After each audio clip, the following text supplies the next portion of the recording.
Hello friends, welcome to this series on My Musing Part 12। आज हम बात करेंगे हमारे बीइंग की, जो सबसे बड़ा एग्जिस्टेंशियल क्वेश्चन है कि हु एम आई। अभी पिछले एक दो वीडियो में हम डिस्कस किए मेडिटेशन के बारे में, जिसमें हमने कहा कि मेडिटेशन करने से हम ऊपर नीचे से मुक्त होकर अपने जो एटर्नल है उसमें जी पाते हैं। पर वो जो एटर्नल है वही तो हमारा बीइंग है, और वो बीइंग को कैसे महसूस कर सकते हैं, यही आज का डिस्कशन है। तो आज हम पहले तो ये डिस्कस करेंगे कि हमारा बीइंग क्या है, और फिर दूसरा पॉइंट हमारा होगा कि उस बीइंग तक पहुंचने के लिए हम क्या कर सकते हैं। तो बीइंग मतलब हमारा होना, हु एम आई। क्या हम ये विचार हैं जो हमारे दिमाग में हमेशा चलते रहते हैं एक चैटर बॉक्स की तरह? क्या हम ये फीलिंग्स हैं जो कभी अच्छी हो जाती हैं कभी बुरी हो जाती हैं? क्या हम उससे भी बियॉन्ड कुछ है, या फिर हम ये बॉडी हैं जो स्थूल रूप से दिख रही है, जो एटर्नली बदलती रहती है? क्या हमारी एग्जिस्टेंस है? तो मतलब हमारे शास्त्रों में लिखा है कि हम आत्मा है जो ना कभी जिसका ना कभी जन्म होता है ना कभी जिसका अंत होता है, जो अटर्नल है। पर वाकई हमारा क्या अनुभूति है उसके प्रति, हम उसको देखेंगे। तो सबसे पहले तो ये देखेंगे कि क्या हम शरीर हैं, क्योंकि बहुत सारे एक्सपीरियंसेस हैं, बहुत सारी बुक्स भी हैं, ऐसे लाइव एग्जांपल्स भी हैं जहाँ पे छोटे बच्चे पैदा होते हैं और वो बोलते हैं हम पिछले जन्म में ये थे। तो इससे तो एग्जैक्टली साबित होता है कि हम ये शरीर तो नहीं है, शरीर के बियॉन्ड हम कुछ है। जब शरीर नहीं भी रहता तो भी आत्मा रहती है, फिर दूसरा जन्म होता है। लोग कई ऐसे इंस्टांसेस हैं जिसमें लोगों ने अपने पिछले जन्म को देखा है। तो हम शरीर तो नहीं है। उसके अलावा हम क्या ये विचार हैं जो हमारे दिमाग में चलते रहते हैं? पर आप ये देखिए कि हम चाहें तो अपने विचारों को दूर से देख सकते हैं, हम स्वयं को दूर से थोड़ी देख सकते हैं। जो जिसको हम देख रहे हैं वह दूसरा है। हमारा होना मतलब हमारा होना हमारे अनुभूति में आएगा, हम ऐसा ऐसा सेकंड पर्सन में नहीं आएगा। तो इसीलिए हम ये विचार है क्या? हम ये विचार भी नहीं है, क्योंकि ये विचार हम बदलते हैं, हम हमारी फैकल्टीज है ये। जैसे कि होता है ना कि मैं और मेरी गाड़ी मेरी एक साधन है, पर मैं नहीं हूँ मेरी गाड़ी।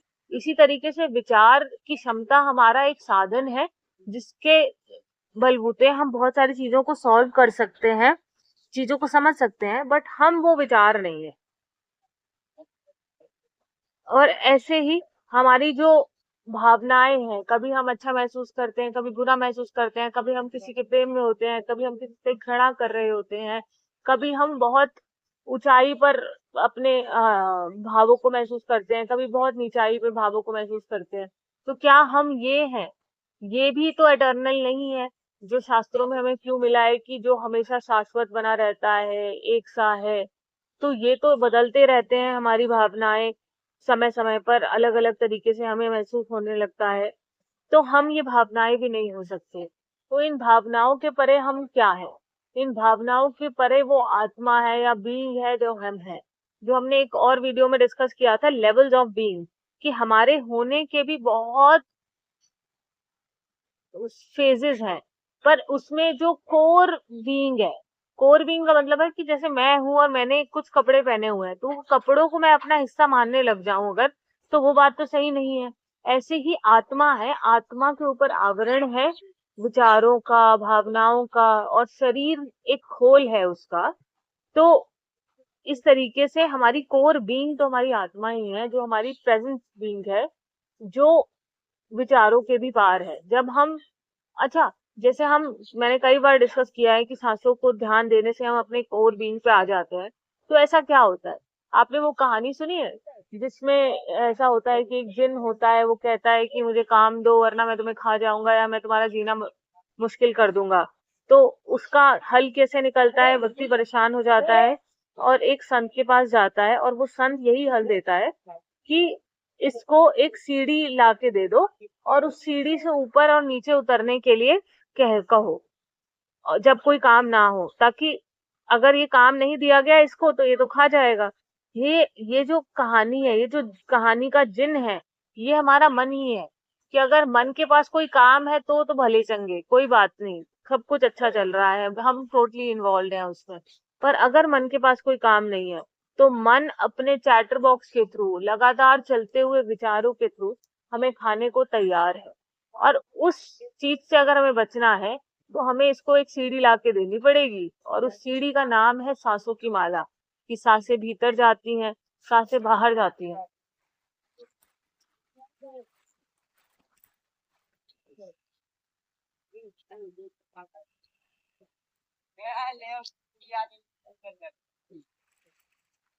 एकदम से यहाँ का पानी भी चल गया है, तो हमें उठना पड़ गया। तो अब थोड़ा चलते चलते कर लेते हैं डिस्कशन। तो यदि हम इसको एक सांसों की माला दे देंगे, जो कभी ऊपर जाती है, कभी नीचे जाती है, और उसके प्रति हम होशपूर्ण अपने मन का ये ड्यूटी लगा देंगे। अच्छा, इसमें ना दो चीजें होती हैं जो मैंने मतलब अपने गुरुओं से सीखी है, और जो इतने सालों में समझी है। कि एक तो है कि आप अपना ध्यान कहाँ लगा रहे हैं।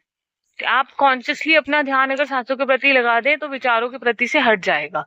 और दूसरी क्या चीज है? दूसरी चीज है कि कोई मंत्र, या जिसको हम कहें कि कोई भी शब्द हम अगर बोलते हैं ना, तो उससे भी हमारा मन वहां पर एंगेज हो जाता है। और असली बात तो यही है कि अपने मन को एंगेज करना है। मन जो जिन है, जिसको हर समय कोई ना कोई काम चाहिए, उसको हमें यही काम पकड़ाना है कि लो भाई, ये मंत्र है, इसको जाप करो। मंत्र की अपनी खुद की भी बहुत सारी कैपेबिलिटीज होती है। मंत्र करने से बहुत सारे अपने फायदे होते हैं, उसको डिनाई नहीं किया जा सकता।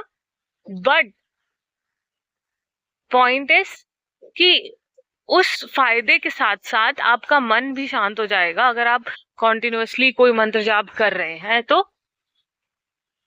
हमने क्या बात की? हमने सबसे पहले तो ये बात की कि हमारी बीइंग क्या है। हमारी बीइंग हमारी बीइंग वो वो कॉन्शियसनेस है, जो देखने वाला है, जो शरीर के मूवमेंट्स को, विचारों के आने जाने को, और भावनाओं के उथल पुथल को देख पाता है, जो इसके प्रति साक्षी है। आज सबकी होली हो गई।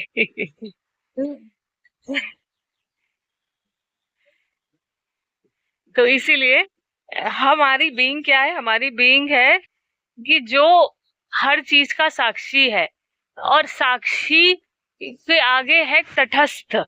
तटस्थ है कि आप वो नहीं है, उससे अलग अपने आप को महसूस करना है तटस्थ भाव। तटस्थ भाव है कि ना मैं शरीर हूँ, ना मैं थॉट हूँ, ना मैं भावनाएं हूँ, तो मैं इनसे इन्वॉल्व हुए बिना, इनसे दूर खड़ा होकर भी अपने आप को महसूस कर सकूं, वो है तटस्थ भाव। तो ये हमारी बीइंग है। अब बीइंग के लेवल पे आया कैसे जाए? वही बात है कि अंदर अंदर आना है। जो हम जहां खड़े हैं, उस खड़े, अगर प्रेजेंटली, मतलब पहले तो ये पता कैसे चले कि हम अभी प्रेजेंटली किस लेवल पे जी रहे हैं। At this point of time आप सोचिए कि आपके क्या विचार, क्या आप अपने विचार में मग्न हो रहे हो, तो आप बहुत ज्यादा अपने थॉट के लेवल पे हो। और क्या आप अपने शरीर के प्रति बहुत ज्यादा कॉन्शियस हो कि क्या शरीर मूवमेंट कर रहा है और सब कुछ, तो आप अपने शरीर के तल पे जी रहे हैं। और यदि आप अपनी भावनाओं में उलझे हुए हैं, कुछ बहुत अच्छा, कुछ बहुत खराब महसूस हो रहा है, तो आप अपनी भावनाओं के तल पे जी रहे हैं। अब इन सबसे भीतर हमारे बीइंग का जो लेवल है, अगर हमें उस पर आना है, तो उस बीइंग के लेवल पे आने के लिए हमें इन सबको पार करके अंदर प्रवेश करना पड़ेगा। और वो प्रवेश करने का तरीके बहुत सारे हैं। पूरा मेडिटेशन की टेक्निक, जो विज्ञान भैरव तंत्र में तो 108 टेक्निक्स है शायद, या उससे भी ज्यादा है, उसमें बताई गई है। वो सब यही तरीके हैं कि कैसे हम अपने बीइंग के लेवल पर आकर जी सके। और मुझे जो टेक्निक्स पता है वो यही है कि आप अपने सांसों के प्रति होशपूर्ण हो जाएं, जो शाश्वत है उससे जुड़ जाएं। शाश्वत है ओमकार, ओमकार हमेशा चलता रहता है। ये वो पेड़ है जिसकी जड़ें इतनी मजबूत है कि क्या ही बताया जाए, सबसे ज्यादा मजबूत है जिसकी जड़ें। और यदि हम उस पेड़ का हाथ पकड़ लें, उस पेड़ से अपने आप को जोड़ के रखें, तो हमारी जड़ें भी उस पेड़ की जड़ों के से ही मजबूत हो जाएंगी। तो इसीलिए ओमकार श्रवण, ओमकार से जुड़ना, ओमकार की याद में जीना। हमारे सदगुरु हैं, सदगुरु सिद्धार्थ औलिया जी, वो यही बोलते हैं कि ओमकार की याद में जीना सुमिरन है। एक तो होता है जैसे हम किसी से प्रेम होता है तो उसके प्रेम के सानिध्य का मजा लेते हैं, मतलब सानिध्य का मजा लेना प्रेम है। वो कहते हैं कि जब आप किसी से प्रेम करते हैं, उसके साथ बैठने में जो मजा है वो प्रेम है। और जब आप उसके साथ नहीं है, तब उसकी याद में जीना सुमिरन है। ऐसे ही जो ओमकार है, जो शाश्वत है, जिसका हम भी वही हिस्सा है, कि जो आत्मा परमात्मा का ही हिस्सा है, वो शाश्वत निरंकार ओमकार है। और जब हम उसके सानिध्य का मजा लेते हैं, जब हम ओमकार का श्रवण करते हैं, कुछ देर निरंकार में जीते हैं, तब हम अपने प्रेम के क्षणों में हैं। और जब हम उस क्षण में नहीं हैं, जब हम सुन नहीं रहे हैं या फिर निरंकार में नहीं जी पा रहे हैं, तब हम उसकी याद में जिए, वो है सुमिरन। और ऐसे ही हमारा जीवन बीइंग के लेवल पे आ सकता है। और मुझे तो बहुत अच्छा लगा आज ये सब कुछ डिस्कस करके। आपका क्या विचार है इस बारे में, आप भी शेयर कीजिए इन द कमेंट सेक्शन। बाकी मिलते हैं नेक्स्ट वीडियो में। सी यू सून, बाय बाय।